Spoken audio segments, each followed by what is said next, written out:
I don't know if most of you have read the blurb, but I actually participated in a 19 that makes it really interesting. In 2005, not 1905, in 2005, I actually initiated an academic boycott with John Docker. It was very different from BDS, but still it was a beginning, and it was an academic boycott, not part of a more wider boycott. And just briefly, I want to say that when we did this, neither I nor John were very boycott-inclined type people. I don't think I'm a boycott-inclined person, actually, in general. So, but when we talked about it, we thought it was a good idea, not that we had any illusion at the time that a boycott was going to lead to a boycott, but we thought it was very interesting to put on the map, and that's still in 2005, the idea that Israel was a boycottable state. You know, just the fact that putting on the map and making people think, yes, no, just make them face the possibility that there are people who think that Israel is a boycottable state. And I think that's still important. I don't think this struggle is over. We are still struggling with some sections of the population to make them take seriously the idea that, yes, Israel, you know, is a boycottable state, which doesn't mean you necessarily have to agree with the boycott, but at least agree with the premise that there's a good and decent and necessary discussion to be had about whether Israel should be boycotted or not. And not say, oh my God, how could you think that democracy, only democracy in the Middle East, blah, blah, blah. So, when actually John's son approached me when BDS started, Ned Curthoys approached me and said, there's this new thing, boycott, BDS, you want to join? I actually said no. And I said no because I was partly in the middle of writing a book which became Alter Politics. And that book, Alter Politics, highlighted what I call the alter moment in political struggles. I divided political struggles between an anti-moment and an alter moment. And I said, the anti-moment is the moment of politics when you are opposing something. And the alter moment is when you have to integrate in what you are opposing an alternative to what you are opposing. And so, in the book Alter Politics, and in the thought that I was following at the time, my idea was that what is the alter moment in any political movement? Anti-colonialism, I'm happy to oppose colonialism, but, you know, I've got a history of failed anti-colonialism behind me. Am I just going to be happy to just be anti-colonial and reproduce the regimes of failed anti-colonialism that have followed colonialism, or do I want... So for me, it was first an intellectual thing about thinking what it means to think the alter moment, but as I argue in the book, it was also an affective thing. That is, how much affect and investment you actually put in the alter moment. Because you can pay lip service to the alter moment. You can say, oh, yes, I'm thinking alternative, etc. But my point was more strongly that a lot of investment goes in the anti-moment and not enough investment in the alter moment. even by people who mention the other. And in that perspective, I've always followed a kind of like general mini rule, if you like, which is true of anti-colonialism and true of anti-racism, which is that generally, not just in the case of Zionism, but generally, racism, colonialism is a bad relation that needs to be substituted with a good relation. What I mean by this, it's different from class struggle. You don't say that, if you are radical, that is, you don't say that a capitalist-worker relation is a bad relation, and let's strive for a good capitalist-worker relation. You say, I want to abolish capitalist-worker relation, I want to abolish capitalism if you are radical. I want to abolish the ruling class. But in a colonial struggle and in an anti-racist struggle, you don't say, I want to abolish the colonialists. Or, well, some people say, but I don't want to. I want to abolish white people. No, I say, okay, so Zionism is a bad relation between Jewish and Palestinian people. How do we struggle for a good relation? That is what I mean by the outer. So you forefront relational, and you think in terms of not just struggling against Zionism or against colonialism or against racism, but integrated into the struggle has to be effectively and strongly felt the moment of the altar, the moment where you say, what am I actually struggling for? It's not something that has to wait for later, I'm not going to support another Assad regime which is going to say, ho, ho, ho, colonialism, and don't worry, after we win, things are going to be fantastic, and reproduce another dictatorship. As an intellectual, I'm not going to support yet another Arab nationalist program or anything just for the sake of it. I want to invest in that alternative. So these were the thoughts that I was considering when Ned came to me with BDS, and he said, boycott, boycott. And I thought, boycott, that's not very alternative, you know. Okay, so you boycott, but what is the alternative? What are you struggling for? Why isn't that alternative? And I said to Ned, look, so I just want a space to think of a different kind of politics. And slowly, I was kind of like mugged by reality, if you like. I was mugged by reality in the sense that I was increasingly facing what I thought and became worldwide, I think, a form of enclosure, that is, the possibility of dialogue against what you are fighting was decreasing. Zionism was becoming more and more, and has become now part of an international of extreme right, modes of politics. And one of the characteristics of this international extreme right politics is a kind of empirical closure on itself. What I mean by an empirical closure on itself is the fact that you cannot have an argument with people, full stop. There is a kind of like sense of self-satisfaction, a sense of self-validation, a sense where increasingly there is nowhere in between where you can sit down, maybe I can convince you.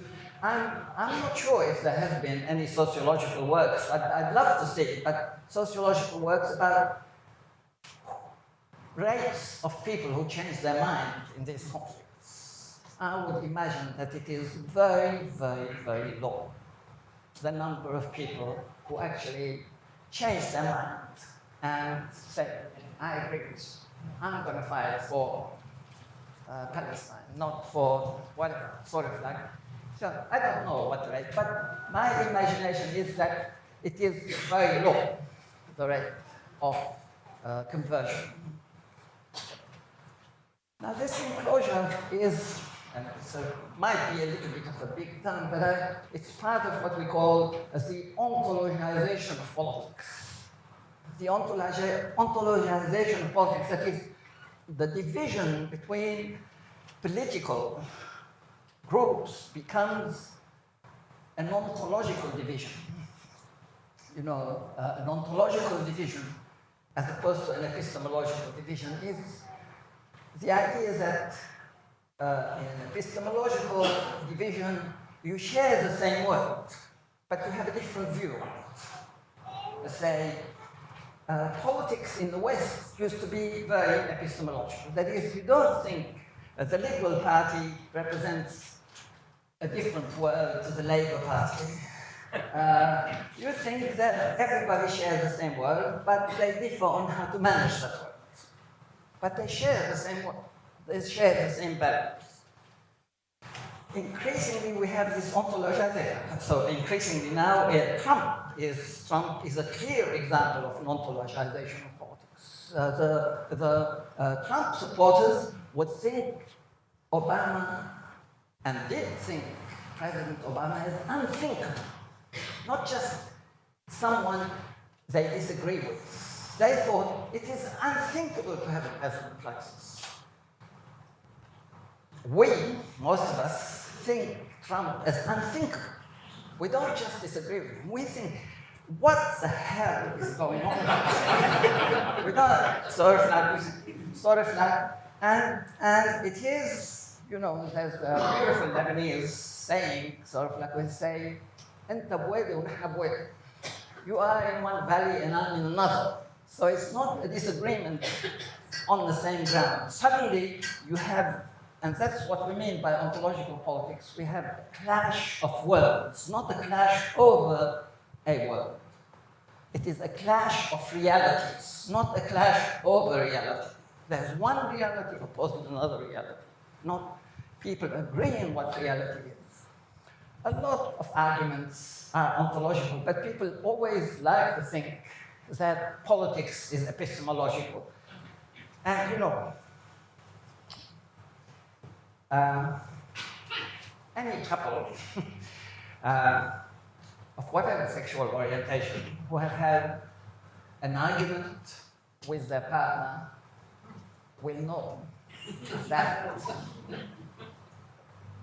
you go to a counselor and they will try to convince you that, come on, agree over something. But the problem is that to start with, no one agrees what the conflict was about. It's not that you say, okay, that's the conflict, this is my view of the conflict, this is her view or his view of the conflict, and let's argue about it. No, they say, no, actually what we thought about was X, Y, Z. And no, we thought about A, B, C, and nobody agrees on what actually the fight was about. And politics is a lot like this. You know, it's not that Palestinians and Israelis and etc. will sit down and agree what it's about. They don't agree what it is about at the conflict. You know, in Lebanon, during the Civil War, it was a classic case of ontological politics. The right thought the conflict was between Christians and Muslims in the beginning of the war. The other side thought it was an anti-imperialist struggle against Christians who were supporting imperialism. And so the Christians would face the anti-imperialists, and the anti-imperialists would say, no, you're not anti-imperialists, you're Muslims. They said, no, I'm telling you, we're anti-imperialists, no, you're Muslim. And we'll say to the Christians, you are colonialists, pro-Zionist, imperialists. Say, no, we're Christians. I mean, interestingly, in Lebanon, Christian imperialists lost the war in some way, but they won it symbolically because the aftermath was a festival of Christians and Muslims, as opposed to right and left, etc. So the struggle over reality becomes just as important as the struggle over shared reality. That's what we mean by the ontologization of politics. There's a closure, then people engage in selective positivism. Selective positivism, selective empiricism. I don't think people really realize how powerful selective empiricism is. Because they think, for instance, like this argument about no fact, but that's not actually the case. Actually, people are very choosy about how to be empirical. They decide, I'm going to be really, really empirical about this point. If you want empiricism on the right, I remind you here in Australia of Keith Winchester, when he started looking at numbers of indigenous people who were massacred and attacking leftist scholarship on massacres by saying, no, 6 indigenous people died on this. No, I say you've got your archive totally wrong. This is selective empiricism. I heard this absurd interview on ABC, US ABC, with a guy who believes in rapture. And this guy was part of some cult who believed rapture was going to happen on some specific day. And those people who believe in rapture, they actually believe not just that God is going to save them, but they believe in the extra joy that God is going to give them, the joy of being suspended when the world ends, so they can see the others who did not believe burn and suffer and get the satisfaction of seeing them die, and then after having internalized the satisfaction, God sucks them into whale. And so this guy was actually talking to the journalist on ABC, and so they had prophetized the day where the world was going to end and rapture, and it didn't happen. And the journalist actually was not the kind of like smug, it didn't happen, what an idiot. She was actually really working hard on trying to make him sort of like, save face or something will come out. And she said something which was very funny. She said, well, maybe rapture and the end of the world is not going to happen very suddenly. Maybe it is already happening with global warming. And you know what he said to her? He said, whoa. Global warming, the jury is still out on this.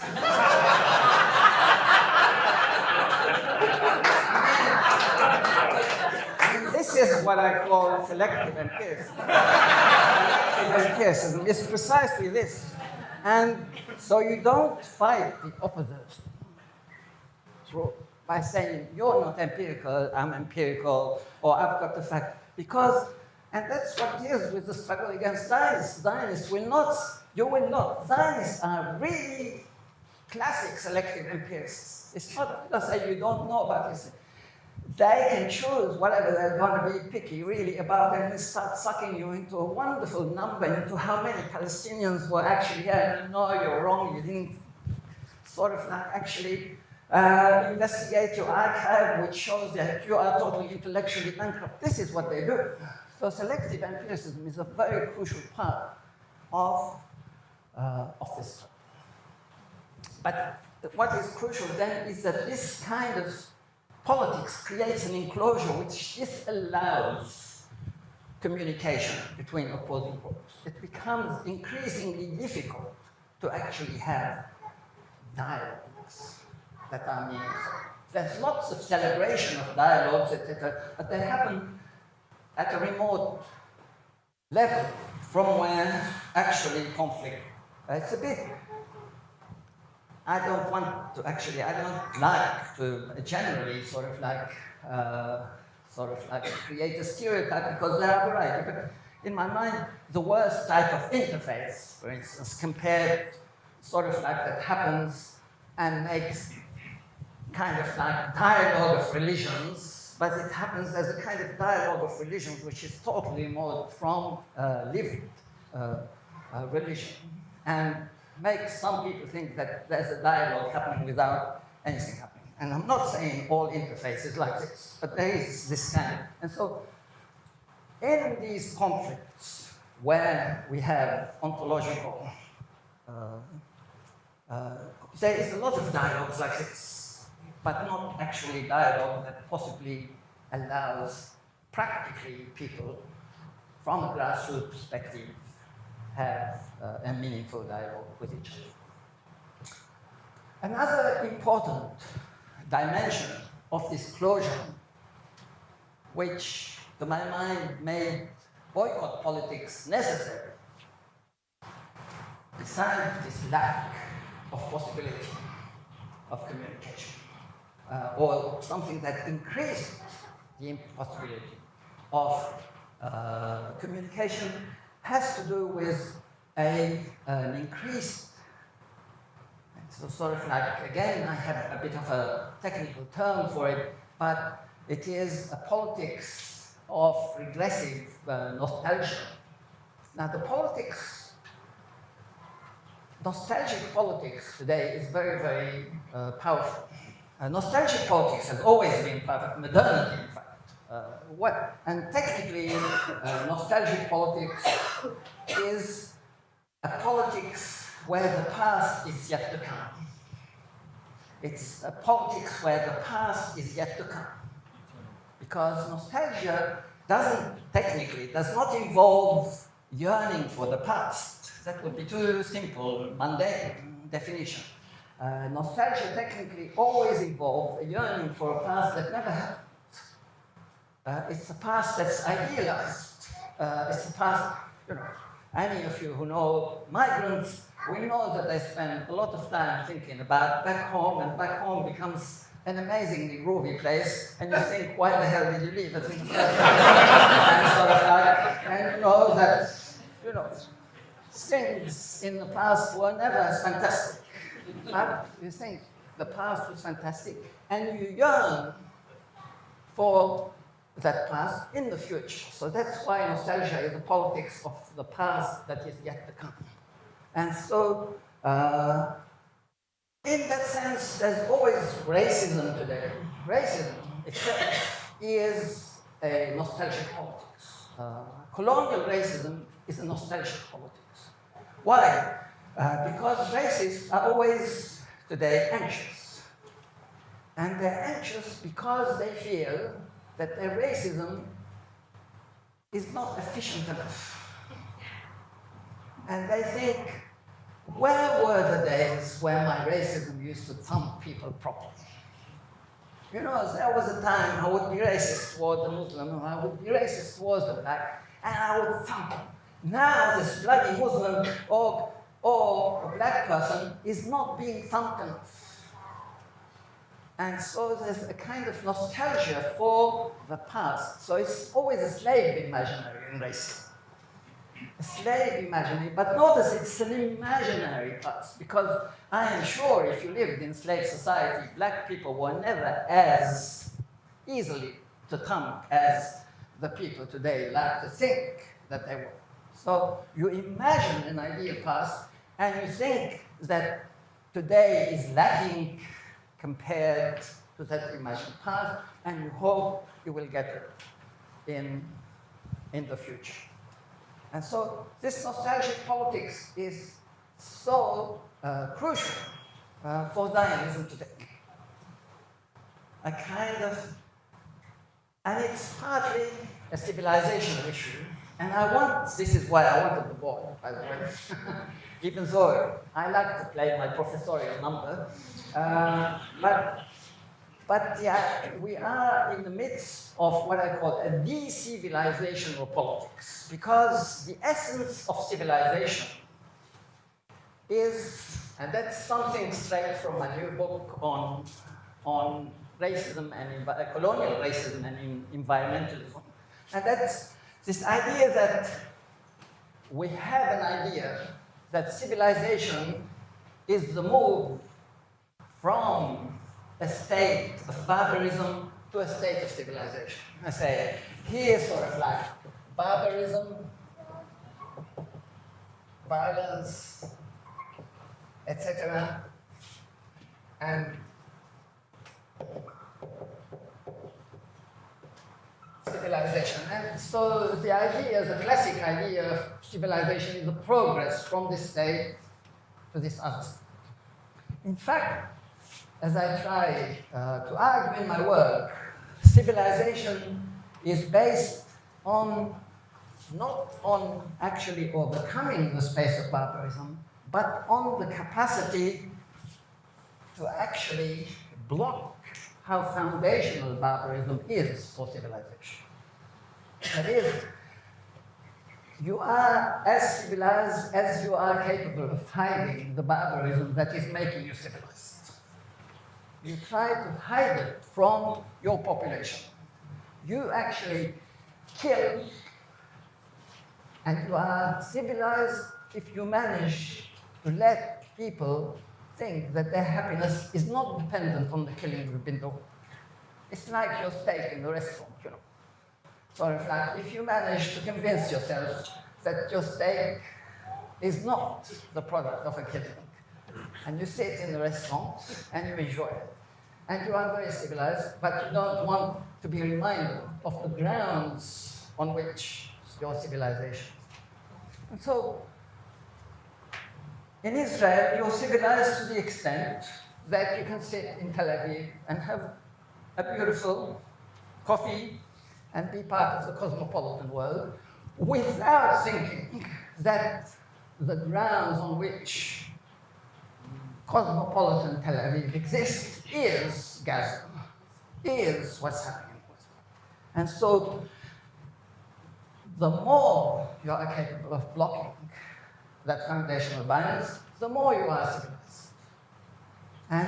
And so what is interesting then is that you have two borders here. One is the border of war. So let's say Israelis, Palestinians, and that's the border of war. And there is another border. That border is that which shields zone of war, zone of peace, right? So there's two borders. One border is the border between the fighting parties, and another border which is a border between where there is a war and where there's no sense that there is a war at all. In fact, Islamic modes of categorizing reality is better here because they have Dar al-Harb and Dar al-Sulm, the realm of war and the realm of peace, not just the division between us and the enemy. Here is a division between us and the enemy. Here it's a division between the us fighting the enemy and the us where we're not experiencing anything like a fight. And what is interesting is that part of the struggle of colonialism has always been to make the zone of war happen totally in the realm of the other. It's ensuring that all the violence is happening in the zone where the colonized other is happening. So you can feel, and that's much easier in classic colonialism where you're doing the shit work in Africa and you're enjoying a cup of tea in London or in Paris. But with settler colonialism, where you are sharing the grounds, and so it becomes far more difficult operation. Now, what I'm arguing is that we are witnessing a decivilizational process that is increasingly the West's capacity to shield itself from its foundational violence is crumbling. We are increasingly seeing this zone re-entering the space of peace. And this is what the West experiences as crisis. As long as the violence was happening there, apparently there was no crisis. Only suddenly, when the violence and the barbarism is crossing that crucial border, that we are starting people panicking. Oh no, there's a crisis. And so this kind of like dynamic is intensifying nostalgic politics. And nostalgic politics is increasing the enclosed mode of existence where I don't want to hear, I don't want to hear about the other, the language of the other. All of these contribute to create a sense where boycott becomes not just necessary, but almost the only politics that is available to us today. Now, I qualify this in the sense that when I say it's the only politics, in the sense that I'm looking for a politics. One,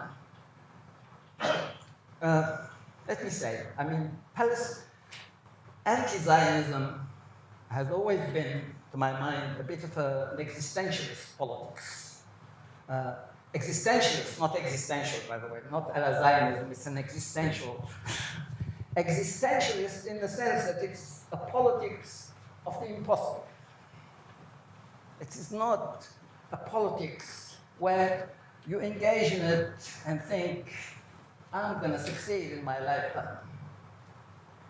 You look at yourself struggling and you feel, there's no way I'm going to win this.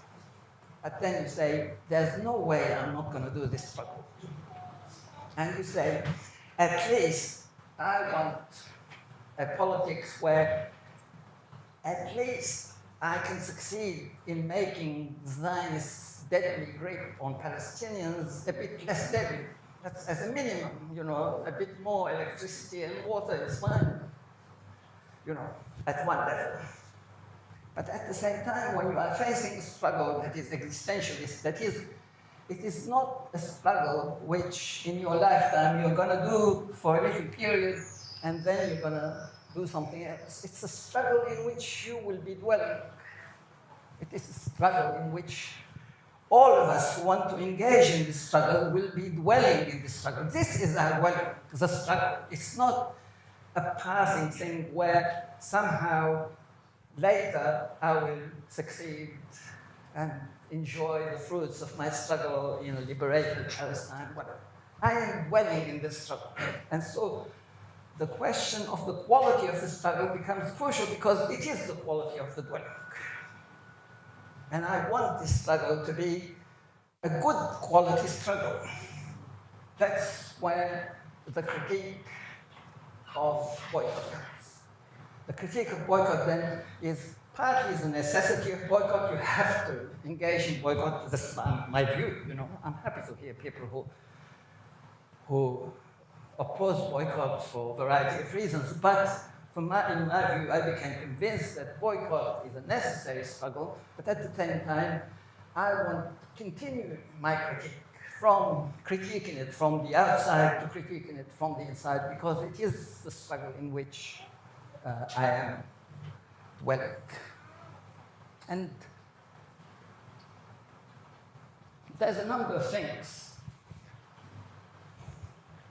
in which I can provide a kind of like critical perspective on boycott. First of all, way back where I started, I still think that boycott politics is not another politics. It has not invested emotionally or intellectually enough in thinking alternatives to what it is boycotting. And it's not good to say, oh yeah, no, I think blah, blah, blah. I'm saying emotionally, investing in that.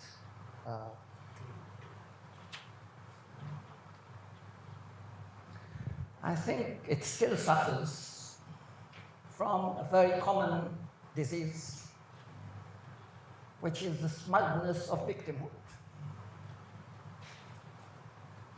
I still think there is this kind of sense that victims are allowed to get away with things.